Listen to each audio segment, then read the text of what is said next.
Hi, everyone. Welcome back to another episode of Trade with Conviction. I'm Felipe Elink-Schuurman, and today I'm joined by Jorge and Neil. Hey, guys, how are you? Hi, Felipe. I'm very good. Thank you.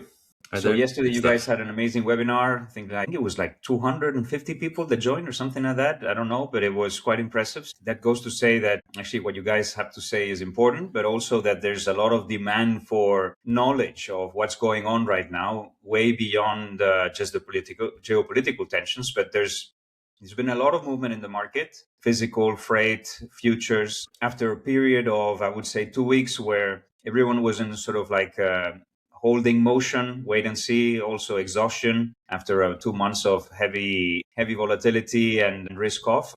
So 2 weeks of risk off. But now I think that the market is back in action with a little bit more fundamentally driven direction, I would say, less Twitter driven. So I'm very excited about today's podcast. And now let's kick off with you, Neil, if you want to give us a roundup of the big picture of the market right now, because there's quite a lot of moving pieces here. Yeah, I'll go. And really, it's just driven by, we want to ignore, we've done quite a lot of politics and kind of trying to figure out what the US wants and what the Iranians want and all that kind of stuff. But in the physical market, there's actually been quite a lot of interesting stuff going on. And what I roughly see is that there's a kind of miniature disconnect now between futures, crude futures, and some parts of the physical oil market in general. So it's kind of like the reverse role of what we saw in early April or March when futures were too low and physical was ridiculously tight. So now obviously we've got June Brent at $122. That's the highest level we've seen since the outbreak of the war. $30 up in 2 weeks. And of course, June Brent is expiring, but generally speaking, it's not necessarily an issue. It's just we're definitely more bullish on the futures side, crude futures.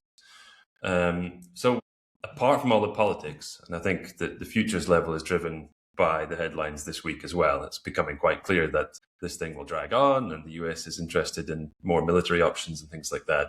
But we are clearly drawing oil globally quite rapidly. And it's not just oil and water. It's becoming clear in the more visible parts of the market. And the big one, which we've been saying for a couple of weeks, is the US. And I think the US data release last night was very interesting because we got a 25 million barrel draw on overall core oil stocks. So that's crude, SPR, commercial, plus gasoline, distillate, jet. Just those. 25 million in 1 week. It's let's insist on 25 million. It's not something that happens every day, that's for sure. No, it's very, very large. And it's because of the demand for US oil abroad. So to give you a clear picture of this, normally for those categories, crude, gasoline, jet, diesel, the US is a net importer of roughly 1 million barrels per day. The last few weeks, we've been getting towards a net exporter of 2 million barrels per day. And last week it was 3 million barrels per day. So that gives you a clear picture. The swing there is enormous and it makes sense because we need this oil. And the interesting thing about is that the US stock picture is very visible to the market, right? So of course, some players have access to the satellite crude inventory from some providers and there's all this kind of stuff that you could get access to.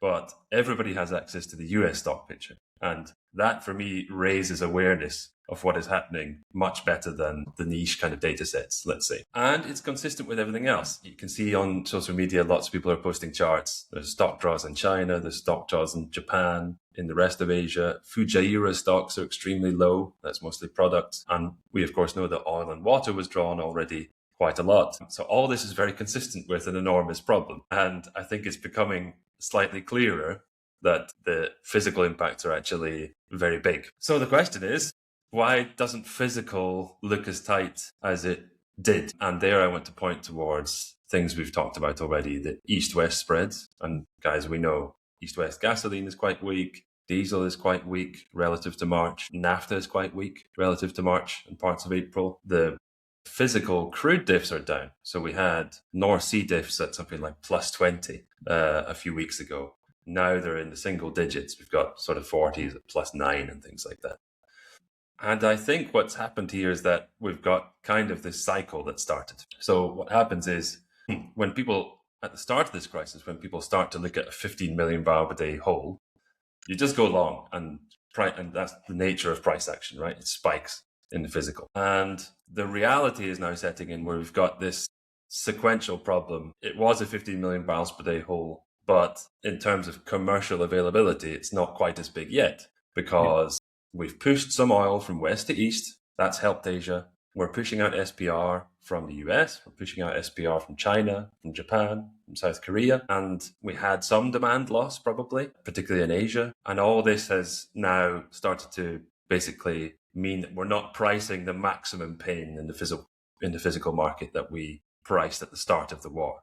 And I think that won't last forever, but that's actually what's happened. We've got this kind of miniature glut that has formed relative to what the expectation was. The expectation was immediate, horrible lack of product supply, and that hasn't happened yet. It's going to be a bit further out than maybe what people first expected, let's say June or July. And there has been some incremental good news, right? So it's probable that Japanese and South Korean runs actually rise in May versus April. We know that China is ready to export a bit more products. They're talking about for kind of humanitarian purposes. So they're going to export more jet fuel. That is a good signal for the market because it's a kind of softening of this nationalism stance. And also China's buying less crude in the spot market. In fact, they're drawing more SPR. And as the biggest crude buyer, biggest crude importer, that moves the market as well. So that's all kind of consistent with like a slight softening of the urgency of the situation. And I think that's what's happening right now. And the question is, when does that kind of reignite? Is it going to be May? Is it going to be June? I'm actually kind of pushing my expectation further out towards the summer before this thing gets super bad. And, one of those things is if you actually look at the way that US oil stocks are declining and you extrapolate out, let's say, in a straight line at the rate that we've been doing, which I have in a chart here in our script, guys. When does it get bad? It gets bad towards the end of May. It gets really bad in the middle of June. It gets horrible in July. Mm-hmm. So we have some time. If you just look at that very simple basis, we have time. And so we don't need to price maximum pain yet, but it will come. So the sort of question is, do we buy these dips? And probably the answer is yes. Yep. At this point in time. Oh, so you, from what I'm hearing here, you have this geographical realignment onto, to a certain extent, where the immediate impact was in Asia, but Asia did the job. They started reorganizing their supply chains, buying from different origins, which obviously had an impact on freight. There was some panic buying in many of these countries that suddenly didn't have their natural supply. And now there's a sort of wait and see kind of, okay, refinery runs are higher. You do have enough product on the short term. You obviously have this demand destruction that is happening in Asia. I think the CEOs of these trading companies were talking about, I think it was Russell Hardy was talking about 3 to 4 million barrels a day of demand destruction already in Asia. So that creates a sort of wait and see kind of buffer. But in the meantime, now the picture or let's say the most relevant story is more around the US and the Atlantic basin, where they were supplying, they didn't have any demand destruction. Prices did go up. People didn't really change their consumption patterns at all. And you're seeing what you just described, which is, going from plus 1 million barrels a day of net imports to -3. Stock draws. Yeah. So, you're going to have these sort of movements east-west, overall, and it's only natural. All in all, prices need to go up until you reach that demand destruction in other places. But in the meantime, on an east-west kind of trade, you're going to have these moments of ups and downs, I would say. And as a consequence, on the physical premiums, you will also have these kind of ups and downs as well. And also, we're seeing on the futures versus physical. Now, you're saying that I think it was the DFL, it's the DFL, right? Now it went from 20 to 10. But 10 is still a very high number. It's not a cheap number. Yes. It's just that the market was, the physical players were doing the job, and now it's the financial community doing the job of indicating the price that should correspond with the situation right now. But it's still high, $10 is not a cheap deal. Yeah, no, and I'm definitely not saying there is an oil glut. Just to be clear, it's just like what is the relative price picture versus last month, and it's kind of slightly surprising in my view. Like for example, we had ice gas oil spreads. They started the week at plus 100, and then they collapsed to like plus 60, plus 70 by midweek, and now they're rising again. But that was happening whilst crude was rallying. So for me, those two things don't really match up, because ice gas oil spreads should be quite, in this kind of environment, following up crude when it's about kind of sentiment and risk on, risk off, that kind of thing. They should, they should. I mean, And between 70 and 150, the job is done. It's like no one should have any drop of oil in the tank at either 70 or 100 or 200, So spreads in this case is just, they should be linked to physical, in my opinion. If the physical premiums still rise, that just tells you that there is, despite the spreads, there's still demand, and that's the one you should be monitoring relative to the spreads. If your physical premium starts going down relative to the spreads, then that's just pure speculation. Yeah, but it's interesting how the market is pricing things, because it's also got, for example, the regrade, right? The jet was has been the focus of the tightness in products since the start, and regrades have come off a lot. And I wanted to talk about this a bit later, but you had the who's the CEO of Ryanair? I forget his name. O'Leary, I think it's O'Leary. Yeah. He was saying that the risk of immediate jet fuel shortages is receding. And that goes against what some airlines have been talking about. They've been cutting capacity a bit. And you see that sort of reflected in the regrade as well. And one of the things I'll talk about later is that we've actually found some solvers in Europe. We've probably got high runs. US has got high runs. If you look at US jet stocks, they're flat. And you know why? It's because they're producing loads more jet. And so Europe and US combined are actually figuring this problem out, at least in the short term. And so that goes into what I'm saying, like, the immediate problem in parts of the physical market is not quite as urgent this month or maybe next month as it will be later. Yeah. No, and just on the airlines, what they've done right now is more of a financial, when they cut 20,000 flights from Lufthansa and things like that, it's more of financially driven a decision rather than a supply. It's just that it was uneconomical. It's extremely easy to blame the Iran war when you didn't hedge and you simply say, okay, I just cancel these flights. It's financially sound, not that they're running out of oil or anything like that. Yeah, agreed. All right. Okay, so that means that there's this re-equilibrium happening in the market. The futures are taking over that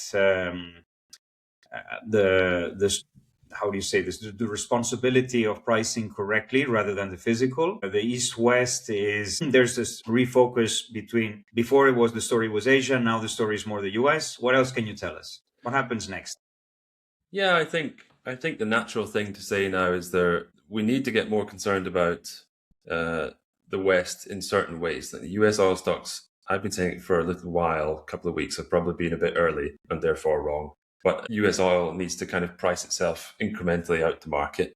I think that's one problem. And you guys maybe want to pick that up on the TAR on gasoline a bit later. So I would be buying kind of dips in sort of US swap pricing, so to speak. So I'll talk about the Hogo later. It's surprisingly low. And I'd probably be buying dips in things like ice gas oil spreads. And I just think, just now in parts of the physical oil market, we are not pricing max pain, but we will incrementally do that.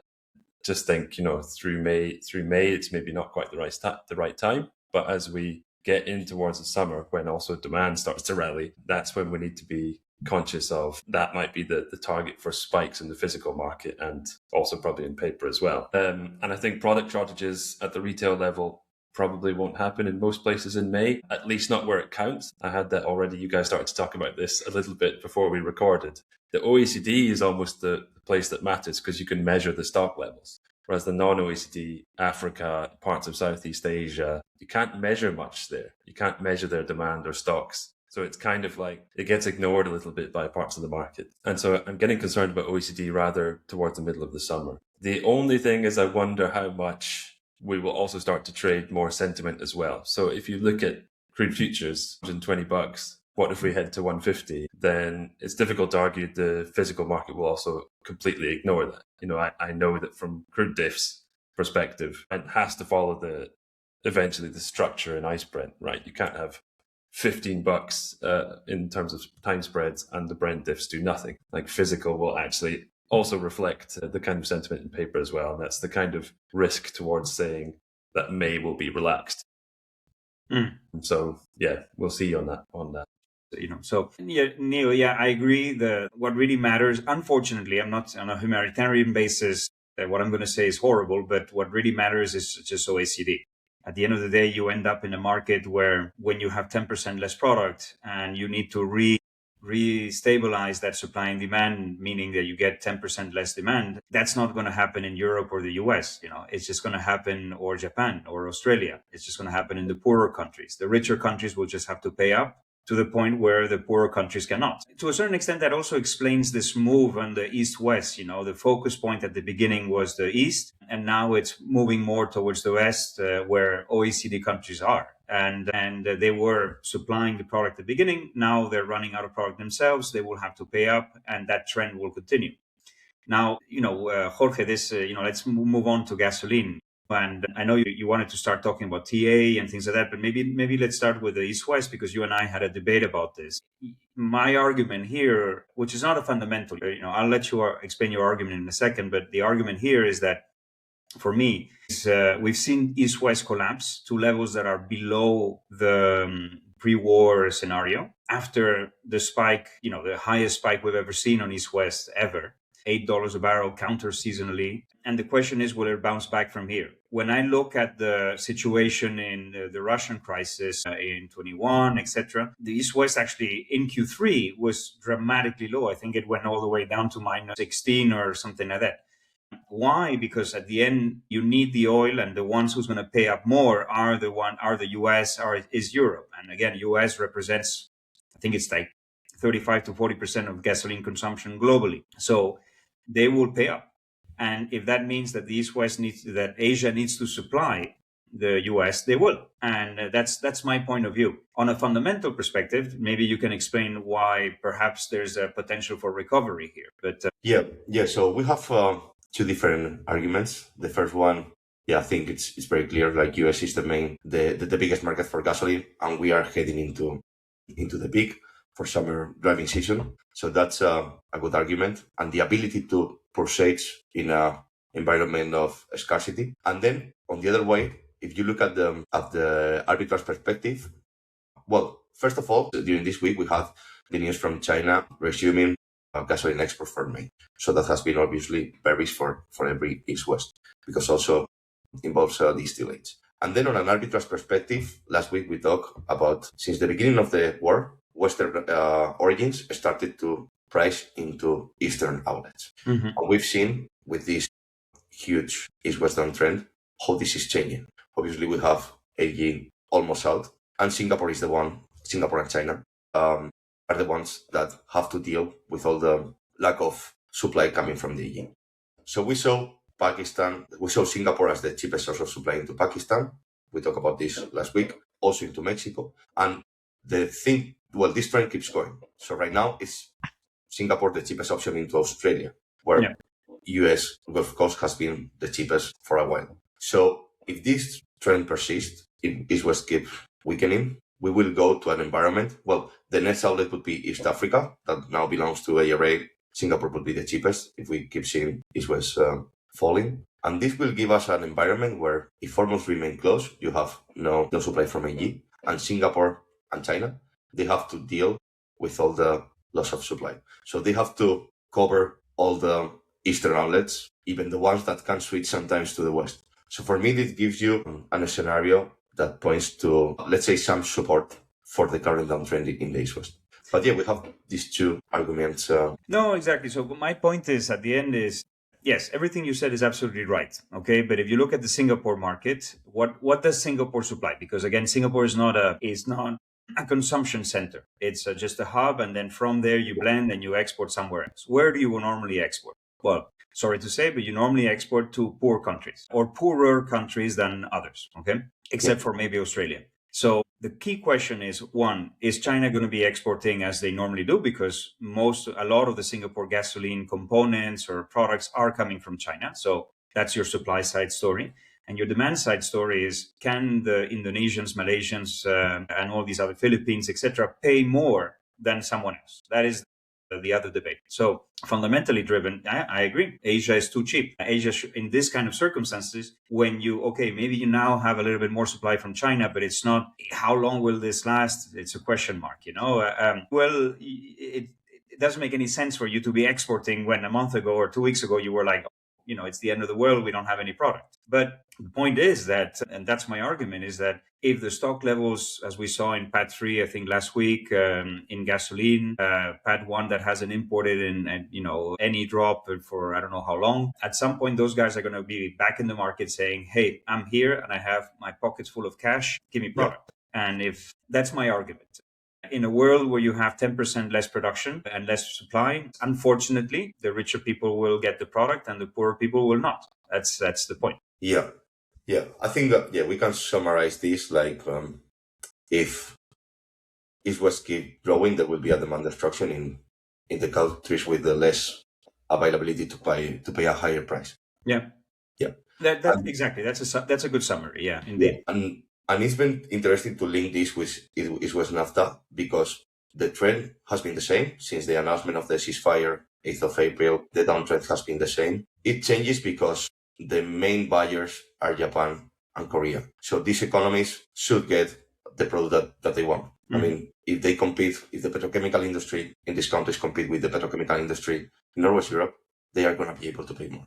It has always been like this.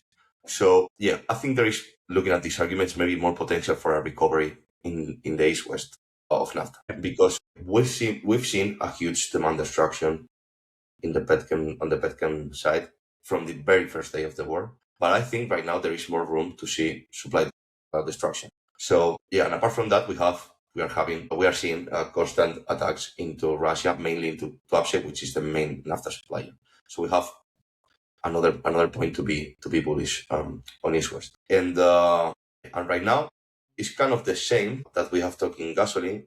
There are some Rs that it looks like they don't make sense and they have changed a lot in the last month. So for example, the main exporter from Mediterranean into Asia, which is Algeria, is right now very close into Japan and Korea. So this can be the effect of the mini glut that Neil has said, but from a fundamental perspective, if we keep looking forward, the situation persists. At some point during second half of June, first half of July, we are going to see the balance of Asia suffering a lot. So I think either the East-West of the gas diffs in the East need to open this ARB again. Because US Gulf Coast ARB is open, but they by themselves cannot deal with the lack of supply from EU. And just going back to gasoline, the narrative today is that the focus is moving from east to west, and we talked about the east-west in gasoline. But what about the TAR? So I saw here that the U.S. Mocha's net imports are the lowest levels in 7 years. Is that changing? What are you seeing right now? Yeah, that's a very interesting chart because we have been seeing this for several weeks. If you look at the last 10 days, in the lowest point, and we've seen this translated already into the arbitrage economics. So we've been talking during the last week about the margin of blend and sell and arb of cargo from ARA into PAD 1 was becoming profitable. And yesterday we saw it profitable, not just for refiner, but open also for blenders, marginally open, but open. And it was the signal was translated into the paper TR almost immediately. So we've seen a 2 cents per gal decrease in May TAR. That has closed right now the arbitrage for blenders. So it remains open for refiners. We have come back to the situation of like 10 days ago. But I think this is, that was bearish for the TAR paper in the short term. But we could see this more times during this summer. If the US balance keep tightening, if they keep seeing these net imports at the lowest level, so they keep exporting gasoline at a higher price than they import and produce, they will need to rely on ARA for summer. The last couple of summers have been very weak in terms of volume, but maybe this one with a tighter US balance, we could see this flow rising, and that will need a wide TAR in paper. Yeah. No, I mean, if the narrative makes sense, it's this idea that the US is drawing on stocks. You're going to need product. You haven't imported in a while. And, I'm not surprised, that I think I've been saying this for I don't know how many weeks. For me, the story is going to be Q3. It's not so much right now, they've had ample supplies, but now we're getting to the stock levels where people are going to be a bit more conscious, and there's going to be a need to import. So something's got to give, And right now, on top of that, for me, what looks very cheap is Refermed and Alkylate and all that. Now, there's always the story around the EPA. I admit I'm not 100% sure of how that implementation is going on, because I know that it's, one thing is what the government says. The other thing is what actually happens on a physical perspective. Is Colonial allowing it? Are the governments allowing it because it was a federal decision and it needs to be implemented locally? I don't know.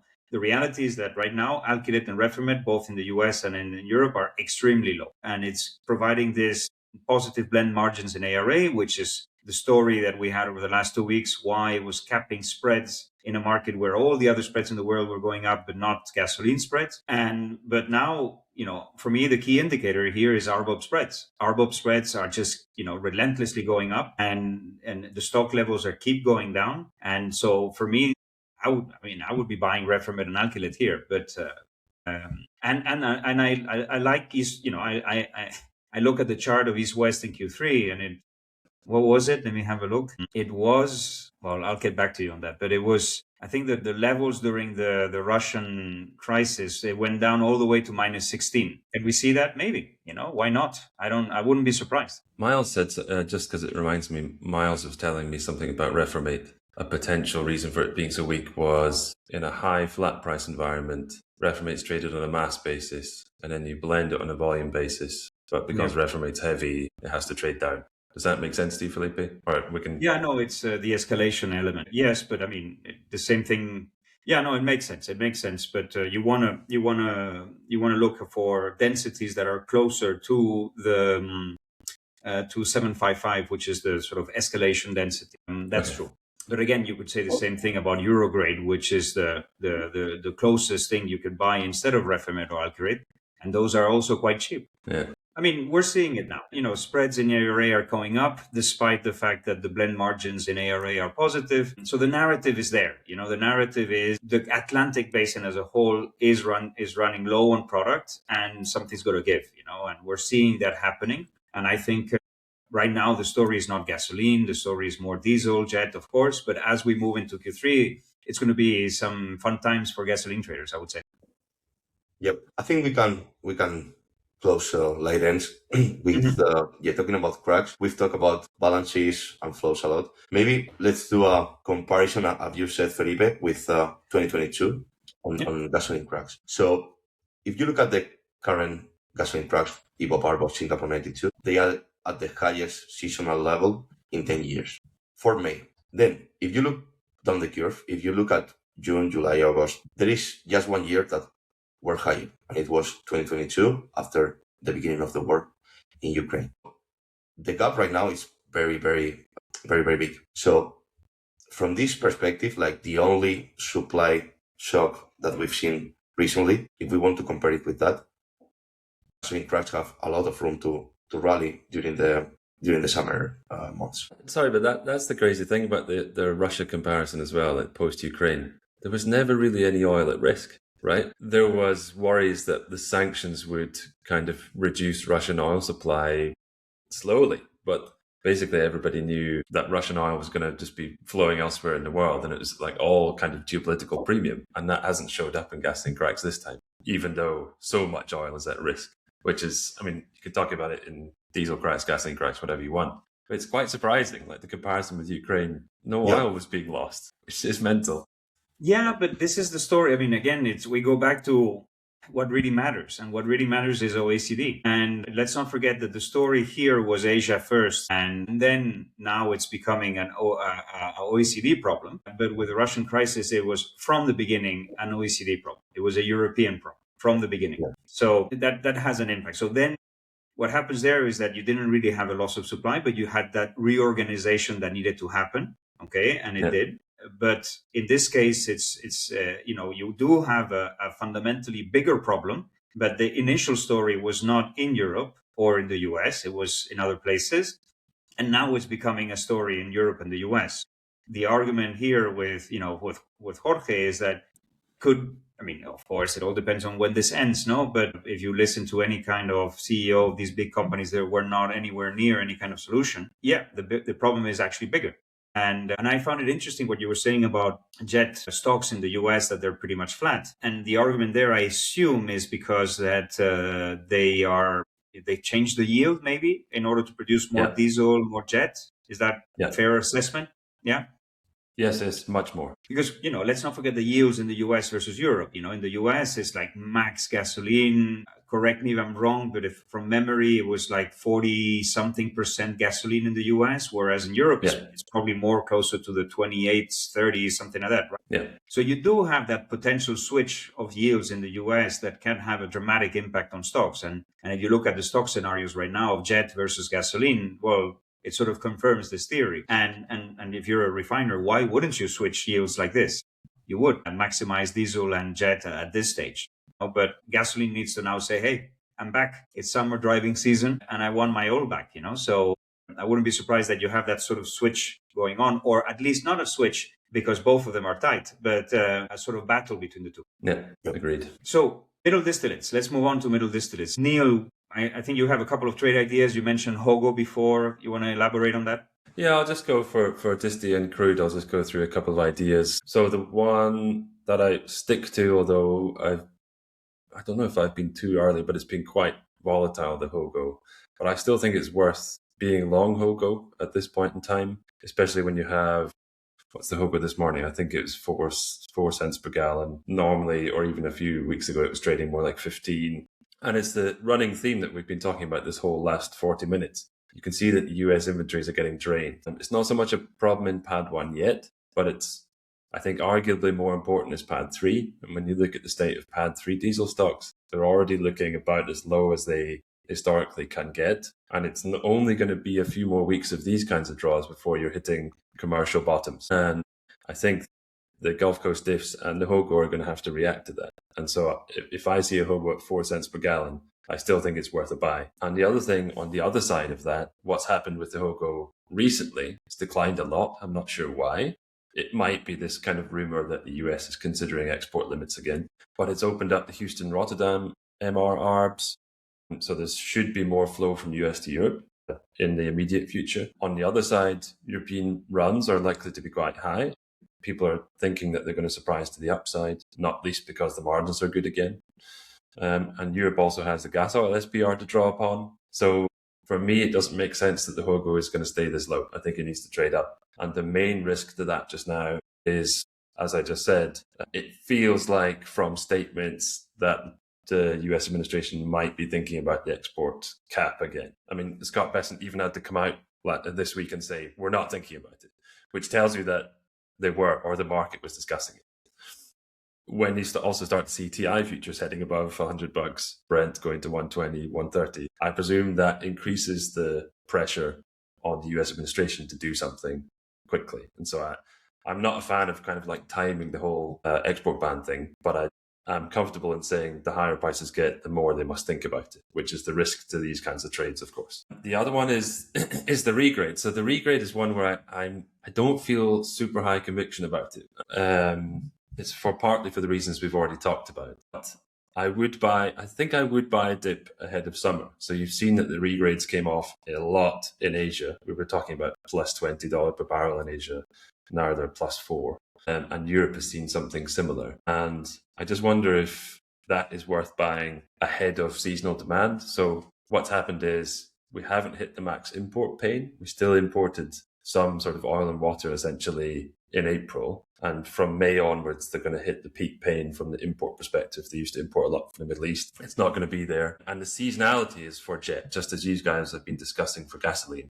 We're about to hit peak jet season. And I don't think the airline cuts that have been announced so far are really worth that much in KBD terms. It's more like a kind of political, financial kind of thing. But in KBD terms, a lot of people are saying it's actually not that much yet. So I think if you see a low regrade, I think it's still worth buying. It is true that US jet stocks are stable, and I think that is interesting just now. If you look at the additional that they're supplying US alone is like 200-300 higher year on year because of the yields mostly. And probably Europe is doing the same. In fact, a lot of European refining CEOs are saying they're going max jet. I still think it's going to be tight. If you look at how much they need to import over the summer, I think it's still going to be very a very close run thing, whether they can cover all that with extra yield and the extra stuff from the US. So I still think it's medium conviction being long the regrade, particularly when it's low.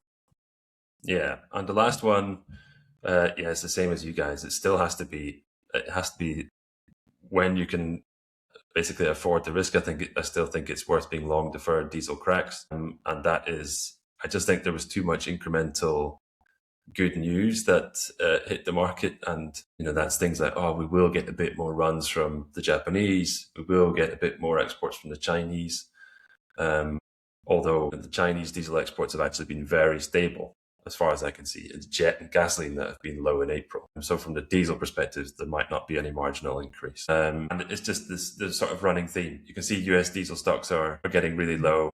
You're not going to get huge marginal increase in Asia month on month. And it's really just that this thing isn't over yet trade. And I think this thing's going to get worse. So when you see spreads, maybe that are plus 50 or, forward cracks that are plus 40, I still think it's worth buying, just the same as you guys in gasoline. We'll record this, and it's just look, I get the arguments, and I think you're right. Well, I don't really have an opinion about diesel, but it's this. I just love the fact when someone says buying cracks at 40 makes sense. It's just I love it. I've been doubting myself a lot because I've been speaking to contacts and also to some journalists this week saying, okay, what's going to happen? What happens next? And I started to doubt myself, like, are prices going to fall against expectations because demand just gets so weak? And I've started to explore that route. Like, we're not going to get another price spike. And instead, we're just going to get like the macro outlook overtakes the sort of supply loss thing. And I just don't think that really makes sense yet. Like, we don't have stock. And mathematically, yes, it does. But, unfortunately, as we keep saying, there's two worlds. It's the OECD markets and the non-OECD, and the rest. And unfortunately, that's what's happening. As long as you can still drive your car, go on holiday, okay, you pay more, but you're going to do it. Yeah. You want to talk about crude? Or yeah, I'll go quickly through crude because we're in 45. Yeah, we're in 45 minutes now. Okay, very quickly, I think TI Brent deferred TI Brent probably still a buy. For the same reasons, you can see US crude stocks are getting low. The commercial hasn't drawn enough yet, but it is drawing because it's commercial and SPR that's obviously drawing. And I think for the kind of TI Brent spread, you need to focus a bit more on commercial than total stocks for now. But I do think TI Brent is still worth a buy in the next few weeks. Key risk being export limits, which would obviously be disastrous for TI Brent spread. Yeah. But I do think that also filters through to the kind of Brent physical diffs argument. So I'm wondering why Brent diffs keep on going lower. And there's a couple of angles to that. As I say, the longer you get kind of TI arbing into Europe, the less urgent the whole situation becomes, I think. So maybe it's the kind of case that you need to close the TI arb into Europe before Brent feels maximum pain as well, because Brent is not arbing to the east. It's really expensive in the east still. And from the margin perspective, the cracking margins on Brent are good, but the simple margins are still not good. So if I look at the kind of arb east, the TI arb into Europe, and the margins, Brent actually looks still slightly too expensive. So I kind of think there might even be slightly room to run lower on the Brent diffs just now. The one issue being, if you maintain kind of $10 Brent spreads, front Brent spreads, I'm not quite sure if the DFL can really diverge from that for very long. So that's the kind of risk on that one. But I do see that physical Brent might even be slightly too strong still for the time being. But it's the same argument as, in 1 month's time that can change. Also, the seasonality of runs changes. Yeah, the last one, maybe we can finish on that. Would we still be long flat prices? Not that we really want to talk about flat prices too much, but I still think it's worth being long flat price. And one thing I definitely think I am noticing is that the attempts from the US administration to talk down the market, they're not doing it as much. And I think the market is less willing to believe it because you start to see the real physical impacts on the market just now. We've lost 1 billion barrels of oil. The stocks are drawing a lot. And it's clear that the Iranians are basically playing for time. They're not in a rush to solve this thing. So I still think on a flat price perspective, seems like a solid just now. No, and Look, I don't really have any evidence to demonstrate this, but other than just empirical events that it happened, is, when Trump intervenes and things like that, it's more driven by S&P. When we had the beginning of the war and the S&P was collapsing and oil was going up, that was the correlation. Now oil is going up, but S&P keeps going up. Yesterday you had bumper results from Google, from Amazon, and all that.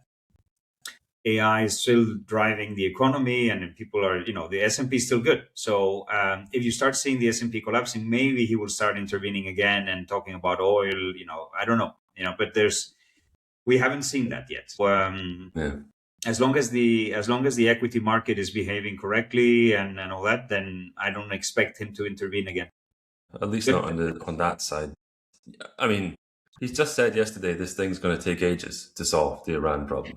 So what's the easy lever now to get US gasoline prices down? The easy one would be to start saying, well, maybe we'll think about the export side, and that will definitely move the market on the US side of things as soon as there's any. And then for the Brent side and for the physical market outside of the US, it's even more horrible situation. Yeah. Anyway, let's not get ahead of ourselves. Yeah. But thanks, guys. Thank you very much for today. As I said, we're going a bit back to sort of fundamentals in terms of the oil trade after a period of panic, I would say, and catching up with new realities that no one really experienced before. For me, the summary is this movement from the east to the west in terms of the problem, which then becomes a more visible problem. It doesn't mean that it's not, the problem remains the same, but it's a bit more visible, and people will start seeing it and feeling it a bit more where the money is. So in a way, it's a humanitarian crisis in Asia, economical problem in Europe, and it's going to be a very big political problem in the US, I would say. Good summary. Thank you, guys. Thanks. Thank you. Bye.